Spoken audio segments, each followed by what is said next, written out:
Speed control of separately excited DC motor by single phase fully control converter. ফার্স্টে আমরা দেখতে পাচ্ছি একটা ভোল্টেজ সোর্স দেওয়া আছে এসি, যেটাকে ভিএস দিয়ে ডিনোট করা হয়েছে। এর সাথে কানেক্ট করা আছে চারটে থাইরিস্টার T1, T2, T3, T4 এবং এই চারটে থাইরিস্টারের সাথে কানেক্ট করা আছে সেপারেটলি এক্সাইটেড ডিসি মোটর, যেখানে আমার আর্মেচারের সাথে মানে ডিসি মোটরের আর্মেচারের সাথে আমার এই গোটা সার্কিটটা কানেক্ট করা আছে এবং আর্মেচারকে তিন ভাগে ভেঙে দেওয়া হয়েছে। একটা হচ্ছে ইন্টারনাল রেজিস্ট্যান্স আছে, ইন্ডাকটেন্সটা আছে আর এর আর্মেচার আছে, এবং এর সেপারেটলি এক্সাইটেড যে ফিল্ডটা আছে সেটা আলাদাভাবে একটা সার্কিট আছে, যেটাও এইরকম একটা সার্কিট, যেটা আমাদের এখন সিলেবাসে নেই বা আমাদের এখন দরকার নেই জানার। শুধুমাত্র জানলেই হবে যে একটা ফিল্ড আছে, ফিল্ডটাকে একটা অন্য সার্কিট দিয়ে সাপ্লাই করা হয় এবং সেই মতো ফিল্ডে কাজ করে। এবার আমাদের এই সার্কিটটার মূল যে ওয়ার্কিং প্রিন্সিপাল সেটা জানতে হবে।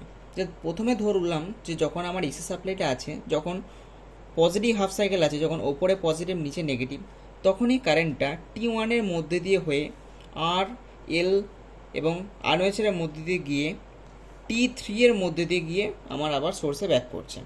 এবং আমি যখন আমার নেগেটিভ হাফ সাইকেল কাউন্ট করব, যখন ওপরে নেগেটিভ আর নিচে পজিটিভ, তখন আমার কারেন্টটা সোর্স থেকে এসে T2 হয়ে যাবে, R1 এল দিয়ে আর্মেচার হয়ে ফেরত আসবে T4 হয়ে, সেটা আমার আবার সোর্সে ফেরত আসবে।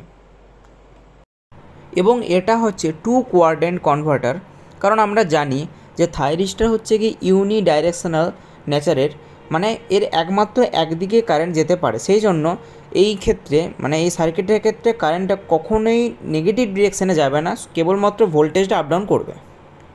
এরপর আমরা এই কনভার্টারের কন্টিনিউয়াস কন্ডাকশনের মধ্যে বিভিন্ন ওয়েভফর্মগুলো দেখব। ফার্স্টে আমরা দেখতে পাচ্ছি যে সোর্স ভোল্টেজে একটা সাইনোসয়েডাল ওয়েভ দেওয়া আছে, যেটা সাইনোসয়েডাল ওয়েভ ন্যাচারের হয়ে আছে। এবং আমরা যে চারটে থাইরিস্টার ব্যবহার করেছি, সেই চারটে থাইরিস্টার দুটো দুটো করে পেয়ারে থাকে, মানে T1 আর T3 থাকে একটা পেয়ারে, T2 আর T4 থাকে একটা পেয়ারে।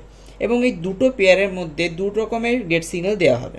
প্রথমে আমরা যখন দেখব T1 ও T3 দেওয়া হবে আমাদের ফার্স্ট হাফ সাইকেলে, মানে পজিটিভ হাফ সাইকেলে T1 আর T3কে ট্রিগার করা হবে, T2 আর T4কে ট্রিগার করা হবে নেগেটিভ হাফ সাইকেলে। এবং এরকমই কন্টিনিউয়াস ওয়েভফর্মটা যতক্ষণ চলবে ট্রিগারটা আমার সেরকমই হয়ে থাকবে।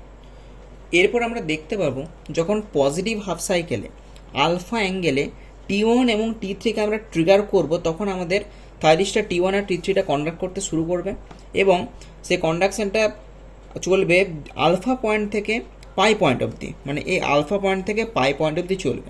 কিন্তু আমরা যেহেতু সার্কিটের মধ্যে একটা ইন্ডাক্টর দেখতে পাচ্ছি, সেই ইন্ডাক্টরের নেচার হচ্ছে ইনস্ট্যান্টেনিয়াস কোনো জিনিসকে চেঞ্জকে বাধা দেয়, মানে ইনস্ট্যান্টেনিয়াস কারেন্টের চেঞ্জকে বাধা দেয়। সেই জন্য আমার কারেন্টটা এই পয়েন্টে জিরো না হয়ে গিয়ে এই নেগেটিভ রিজিয়নে, মানে নেগেটিভ হাফ সাইকেল নেগেটিভ রিজিয়নে পাই প্লাস আলফা পয়েন্ট অবধি ইনক্রিজ করবে। এবং সেই পয়েন্টে আসার পর যখন আমরা আবার T2 আর T4টাকে গেট দেবো, তখন T2 T4 কনভার্ট করতে শুরু করবে এবং সেই কারণের জন্য T1 আর T3 এর অ্যাক্রসে রিভার্স ভোল্টেজ অ্যাপিয়ার হবে এবং T2 আর T4 স্টার্ট করবে কনভার্ট করতে পজিটিভ হাফ সাইকেলে, যেহেতু আমার একটা ফুল ওয়েভ রেকটিফায়ার। এবং এই প্রসেসটা কন্টিনিউ চলতে থাকে, বারবার এই প্রসেসটা চলতে থাকবে। এবং আমাদের আউটপুট কারেন্টটা দেখতে গেলে আমরা যেটা জানি যে ফুল ওয়েভ রেকটিফায়ারের ক্ষেত্রে আমাদের আউটপুট যে কারেন্টটা সেটা অলওয়েজ পজিটিভ আছে এবং সেটা একটা স্ট্রেট নেচারে হতে পারে, হালকা সাইনোসয়েডাল ওয়েভেও হতে পারে।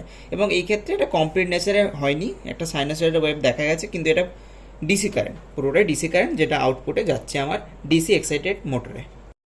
এরপর আমরা যেটা বের করব সেটা হচ্ছে গিয়ে average voltage of motor terminal. সেক্ষেত্রে আমরা যে ভি অ্যাভারেজ যে নিই, সেখানে যে লিমিটের ভ্যালুটা নিই সেটা নিই যে ট্রিগারিংয়ের ফার্স্ট পয়েন্ট থেকে যেই পয়েন্টটা অবধি জিনিসটা পুরোটা রিপিট হচ্ছে প্রত্যেকটা সাইকেলে, সেই জিনিসটা আমরা লিমিটে ধরি। এক্ষেত্রে আমি যদি প্রথমে দেখি যে 0 টু পাই অবধি যদি আমি ধরি, সেক্ষেত্রে আমার রিপিট হচ্ছে না পুরোটা।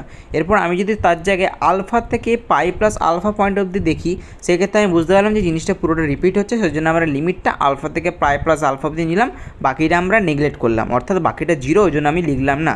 এবার সেক্ষেত্রে যেরকম হয় VM sine omega T D omega T, এখানে ইন্টিগ্রেশন হয়ে যাওয়ার পর মাইনাস কস ওমেগা টি হয়ে গেল, সেখান থেকে লিমিটটা ভাঙলে সেটা 2 বাই পাই কস আলফা হয়ে যাবে। এরপরে আমাদের আরেকটা জিনিস বের করতে হবে, সেটা হচ্ছে গিয়ে যে আমাদের মোটরের যেটা আছে সেটা স্পিড কত হবে। এক্ষেত্রে আমরা একটা ইকুয়েশন থেকে সেটা বের করতে পারি, যেখানে এন ইকুয়ালস টু, মানে এন যেখানে হচ্ছে কি আমাদের speed, N equals to V A minus I A R A by K phi, যেখানে ভি এ হচ্ছে গিয়ে আর্মেচারের ভোল্টেজ, আই এ হচ্ছে গিয়ে আর্মেচারের কারেন্ট, আর এ হচ্ছে গিয়ে আর্মেচারের ভেতরকার রেজিস্ট্যান্স এবং কে হচ্ছে গিয়ে কনস্ট্যান্ট। এবং এক্ষেত্রে আমরা যে ভি এ মানে ভি অ্যাভারেজের যে ভ্যালুটা আমরা পেলাম বা আর্মেচারের ভোল্টেজটা, সেটা আমরা পুট করে দিলাম ইকুয়েশনে, যেখানে হচ্ছে গিয়ে 2 VM by pi cos alpha, যেটা আমরা জানি। এরপর আমার পরে হলো minus I A R A by K phi. এরপর আমরা একটা ইকুয়েশন জানি T equals to phi into I A, যেখানে টর্ক ডাইরেক্টলি প্রপোর্শনাল থাকে আর্মেচার কারেন্টের সাথে, সেখানে আমি কনস্ট্যান্টটা লাগিয়ে আমি প্রপোর্শনালটা তুলে দিলাম। এরপর I equals to T by K phi আমি বের করলাম। এরপর শুধুমাত্র আমি I A K T by K phi দিয়ে রিপ্লেস করে দিলাম, তাহলে আমার ইকুয়েশনটা পেয়ে যাবো।